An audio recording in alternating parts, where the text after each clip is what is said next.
नमस्कार दोस्तों, legal awareness में हम पिछले वीडियोस में प्रियम्बल के बारे में डिस्कशन कर रहे थे, तो उसी डिस्कशन को हम आगे बढ़ाएंगे और प्रियम्बल में ही जो इंडियन कॉन्स्टिट्यूशन के नेचर, स्कोप, सोर्सेस, ऑब्जेक्टिव्स जो लिखे हुए हैं एक एक वर्ड को हम आगे उसके बारे में विस्तार से चर्चा करेंगे। तो सबसे पहले जो वर्ड मैं आज दो वर्ड्स पे डिस्कशन करूँगा, जो दो बातें जो लिखी हुई हैं आपके प्रियम्बल में, we the people of India और दूसरा आपका सोवरेनिटी। इन दो टॉपिक्स पे हम अभी आज विस्तार से चर्चा करेंगे।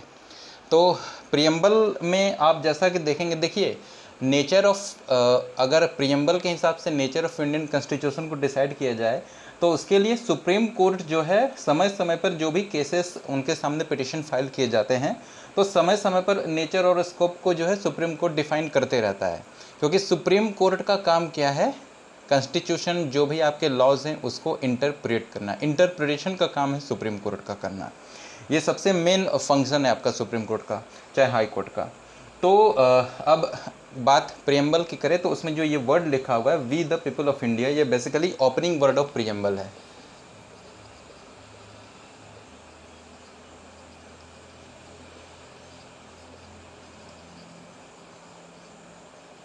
ये बात अपने दिमाग में पहले चीज़ रख लीजिए। ये बेसिकली आपको यूनाइटेड स्टेट्स के प्रियम्बल में ये चीज़ देखने को मिलेगा, आयरलैंड के प्रियम्बल में आपको ये प्रियम्बल में देखने को मिलेगा। वहाँ पे भी वी द पीपल ऑफ उनके कंट्रीज़ का नाम लिखा हुआ है। We the people of India ये क्या दर्शाता है, ये सोर्स को दर्शाता है, उद्गम स्थान। जैसे गंगा है, गंगा का सोर्स क्या है, उद्गम स्थान क्या है, गोमुख। यमुना का यमुनोत्री। वैसे ही हमारे कॉन्स्टिट्यूशन, जो हमारा जो कॉन्स्टिट्यूशन है उसका सोर्स कहाँ से है, कहाँ से मतलब ये आया है, तो उद्गम कहाँ से हुआ, तो वो है we the people of India. Constitution का source we the people of India है। और इसमें सबसे ज़रूरी बात ये है कि वी द पीपल है, it is the people who have given to themselves, हमने अपने आप को दिया है।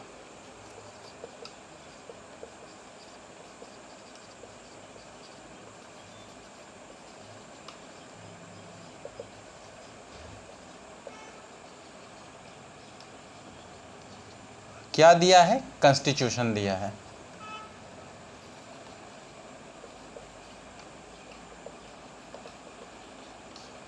ठीक है दोस्तों, ये चीज़ों को आप समझ लीजिए। कब दिया है, आज़ादी के बाद। आज़ादी से पहले जो भी चीज़ें थी वो अलग थी। आज़ाद हुआ भारत 15 अगस्त 1947 को। 15 अगस्त 1947 को क्या हुआ, इंडिया को एक डोमिनियन स्टेटस मिला।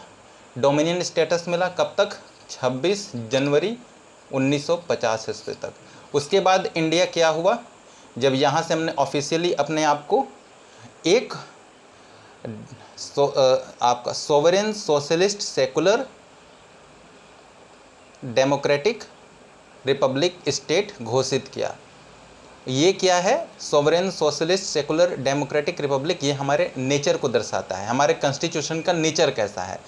और ये किसने डिसाइड किया है, we the people of India. हमने डिसाइड किया कि हम आज़ादी के बाद अब जिस कंट्री को बना रहे हैं, जो कॉन्स्टिट्यूट कर रहे हैं, उसका नेचर है sovereign socialist secular democratic Republic. तो ये किसने किया है, वी द पीपल। और साइमल्टेनियसली हम यही बता रहे हैं कि हम ऐसा इसलिए कर रहे हैं क्योंकि वी आर सोवरेन, हम स्वयं प्रभु है, संपूर्ण प्रभुत्व संपन्न है।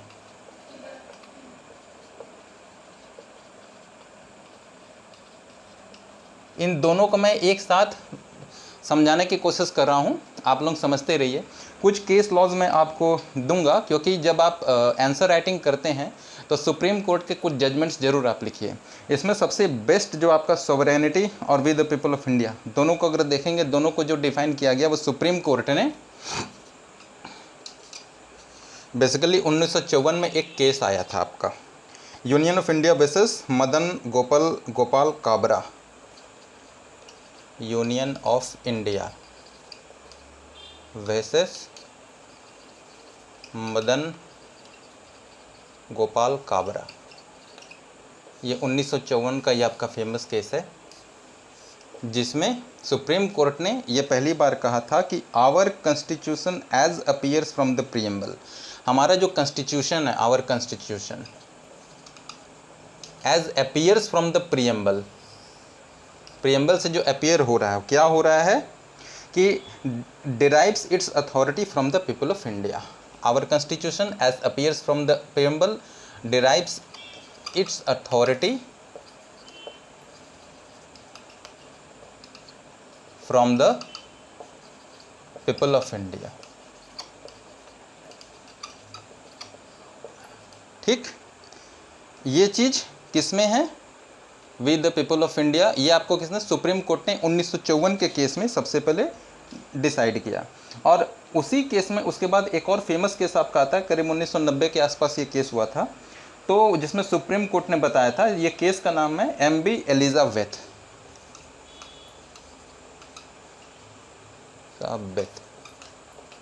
एमबी एलिजाबेथ वर्सेस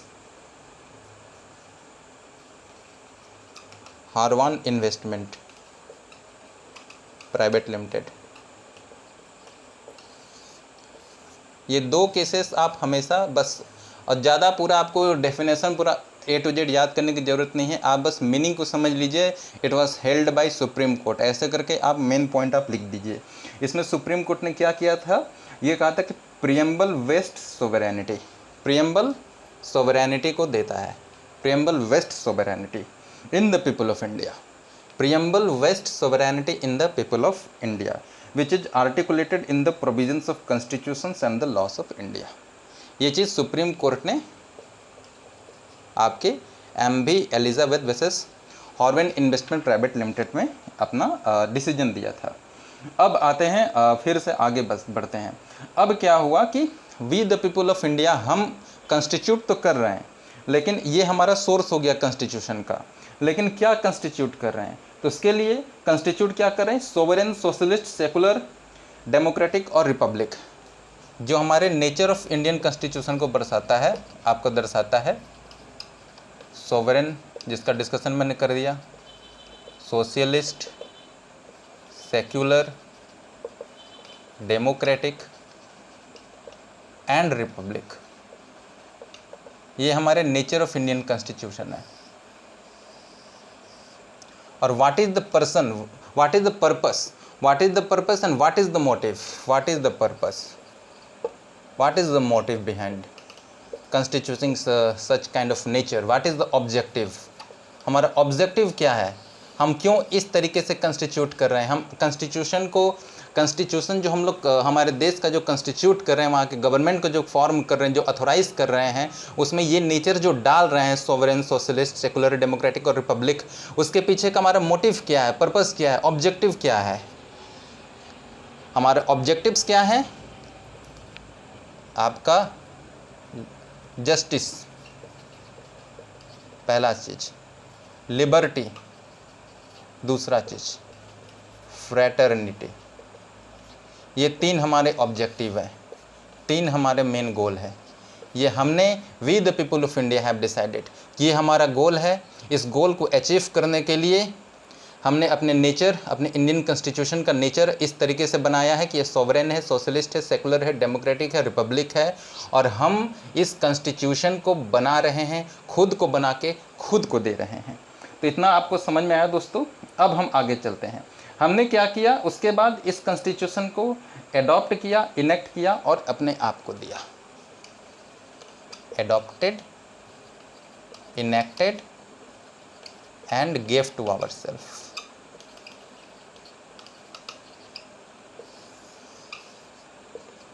कब किया, 26 नवंबर 1949 को।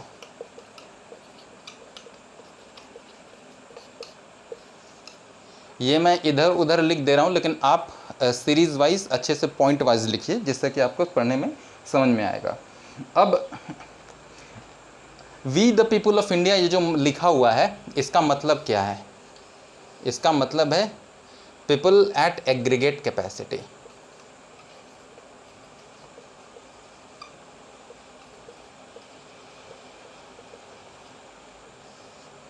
मैक्सिमम कैपेसिटी मतलब इसका मतलब ये होता है we the people of India. We the people of India ये डिसाइड करता है, ये दर्शाता है कि हमने जो कॉन्स्टिट्यूशन को बनाया है, हम जो यहाँ के गवर्नमेंट को जो अथॉरिटी दे रहे हैं, जो पावर्स दे रहे हैं, वो सबको मिलके एट एग्रीगेट कैपेसिटी में दे रहे हैं। जो भी गवर्नमेंट को पावर्स दे रहे हैं,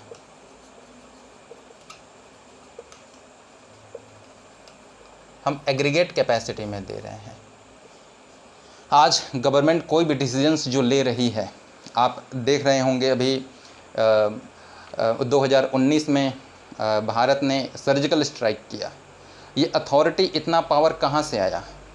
ये आया, ये we the people have chosen the government. हमने गवर्नमेंट को इतना पावर दिया कि वो डिसीजन ले सके कि हमारे देश के सुरक्षा के साथ, हमारे देश के लोगों के साथ कोई खिलवाड़ करेगा इस धरती के साथ, तो हम सर्जिकल स्ट्राइक उनके देश में भी घुस के कर सकते हैं। हालांकि पीओके भारत देश का ही हिस्सा है, that is a different topic. Indira Gandhi हों, चाहे अटल बिहारी वाजपेयी जी हों, उन्होंने आपका न्यूक्लियर टेस्ट किया। 1998 में हुआ। इंदिरा गांधी जी ने भी 80 के समय आपका न्यूक्लियर टेस्ट किया था। तो ये कैसे किया था उन्होंने? क्योंकि हम लोग सॉवरेन हैं, हमारे ऊपर कोई और सुपीरियर पावर नहीं बैठा हुआ है। और ये सॉवरेनिटी, ये जो नेचर है, ये किसने दिया है? We the people of India have given, vested this sovereignty, the power of the authority of sovereignty to the government of India to exercise all the powers। तो इतना समझ में मैं उम्मीद करता हूँ दोस्तों आपको आ गया होगा। और एक चीज़ और, the sources of authority in India is people. एक चीज़ और दिमाग में याद रखिएगा, sources of authority in India is people. India में अथॉरिटी का सोर्स कौन है? पीपल है। इस बात को भी आप दिमाग में रख लीजिए, क्योंकि पीपल है, पीपल को दिए हैं, पीपल ही आपको सारा अथोराइज कर रहे हैं, यहाँ की गवर्नमेंट को फॉर्मेशन कर रहे हैं। यहाँ की गवर्नमेंट, कहने का मतलब ये है कि हम यहाँ की गवर्नमेंट को जो अथॉरिटीज़ मिली हुई है वो किसी एक पर्टिकुलर समुदाय से, किसी राजा के द्वारा, किसी विशेष वर्ग के द्वारा नहीं दिया गया है। ये हम सब ने मिल के, भारत के लोगों ने मिल के अथॉराइज़ किया हुआ है कि आप निष्पक्ष रूप से इस देश के जो भी कार्य है उसको कीजिए। किसी भी सुपीरियर अथॉरिटी के दबाव में कोई काम मत कीजिए। अभी मैं सॉवरेनिटी और we the people of India दोनों को मिक्सअप करके आपको बता रहा हूँ, इसलिए आप इस चीज़ को समझते चले जाइए। एक चीज़ और है, आप यूनाइटेड स्टेट्स और आयरलैंड के बारे में जो मैंने डिस्कस किया है, वो प्रियम्बल में वो लोग भी इस चीज़ को मेंशन किए हैं, with the people of their countries. उनका जो भी यूनाइटेड स्टेट्स से आयरलैंड है, उसमें भी ये चीज़ को इम्फेसिस किया गया है कि कॉन्स्टिट्यूशन जो है is founded on the authority of the people, और we the people, it is the people who have vested the ultimate sovereignty. और बेस्ट केस मैंने जैसे बताया था आपका, union of India versus Madan Gopal Kabra के केस में 1954 में सुप्रीम कोर्ट ने इस चीज़ को बताया था। अब सोवरेनिटी के बारे में डिस्कस करते हैं। सोवरेनिटी का सिंपल मीनिंग होता है एक्नॉलेजिंग नो सुपीरियर। सिंपल, संपूर्ण प्रभुत्व संपन्न, हमारे ऊपर कोई सुपीरियर नहीं है, हम अपने डिसीजन खुद ले सकते हैं। यही होता है आपका सुपीरियर, मतलब सोवरेनिटी का मतलब।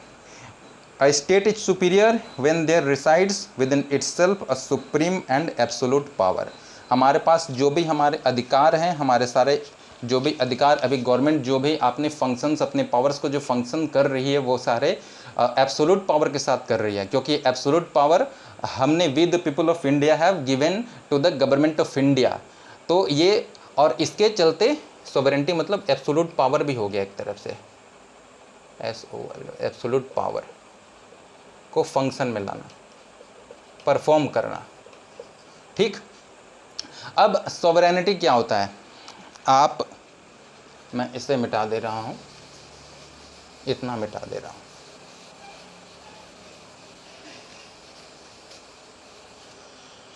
सॉवरेनिटी दो तरीके की होती है। एक होती है आपकी पॉलिटिकल सोवरेनिटी, दूसरी होती है आपकी लीगल सोवरेनिटी। पॉलिटिकल सोवरेनिटी किसके पास है? पीपल ऑफ इंडिया के पास है।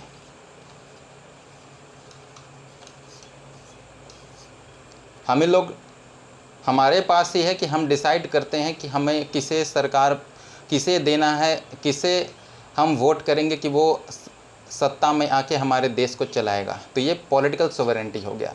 लीगल सोवरेनिटी पार्लियामेंट के पास है एंड स्टेट लेजिस्लेचर के पास है। पार्लियामेंट और स्टेट लेजिस्लेचर क्या करती है, टाइम टाइम पर नए नए जो भी लॉज हैं, इनेक्टमेंट्स आपके बनाती है, अमेंड करती है। जैसे अभी 370 को अमेंड करके हटा दिया गया आपका कश्मीर, जो आज भारत का अंग है। 35 है और 370 को हटाया गया। तो ये आपका लीगल सोवरेनिटी को दर्शाता है। सोवरेनिटी का मतलब होता है कि कोई भी इंटरफेरेंस नहीं होगा हमारे देश, नो इंटरफेरेंस।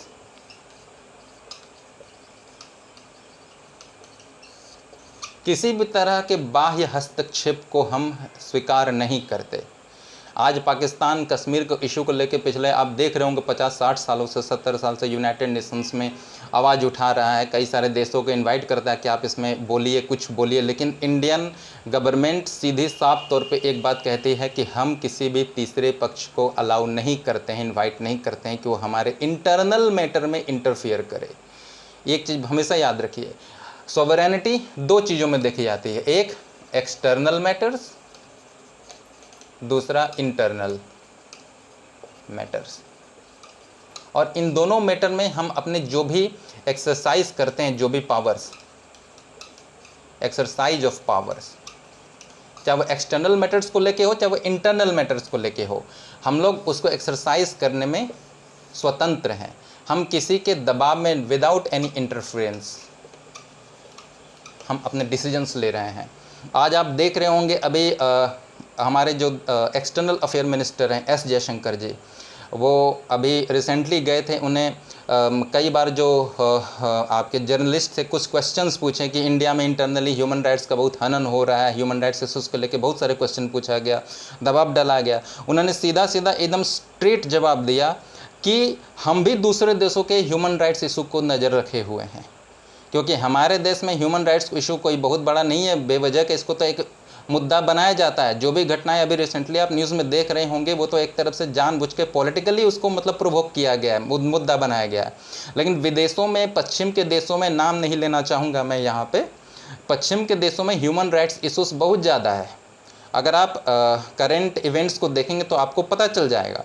तो इसमें भारत ने अपना जो तथ्य दिया, ये सोवरेन होने का ये सबसे बेस्ट एग्जांपल है कि हम जो भी अपने ओपिनियंस दे रहे हैं बिकॉज ऑफ आवर सोवरेनिटी, ये नेचर जो है ये हमें ऑथोराइज़ करता है कि हम अपने निष्पक्ष अपने व्यूज़ दें। अभी यूक्रेन और रसिया की लड़ाई चल रही है।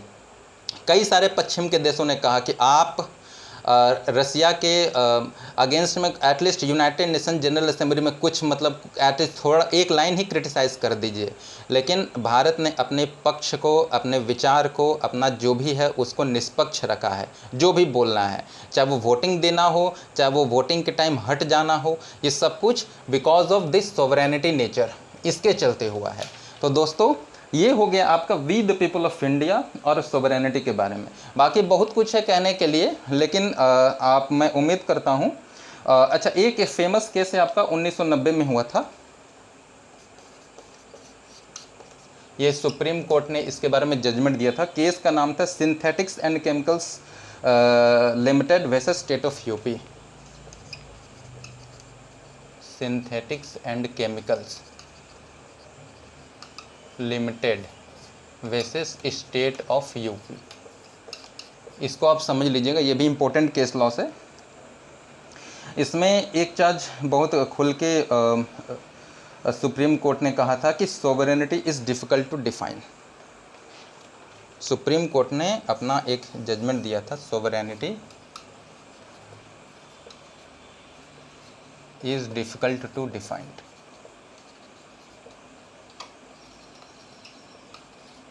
ये मैंने बता दिया आपके नॉलेज के लिए। आप अगर क्वेश्चन आता है तो सबसे पहले आप in the famous case by in synthetics chemicals private limited versus state of UP, it was held by supreme court in 1990 that sovereignty is difficult to define यहाँ से आप स्टार्ट करके अपने जो भी चीज़ें हैं जितना मैंने बताया है, और मुझे उम्मीद है कि आपको ये पूरा कॉन्सेप्ट समझ में आ गया होगा।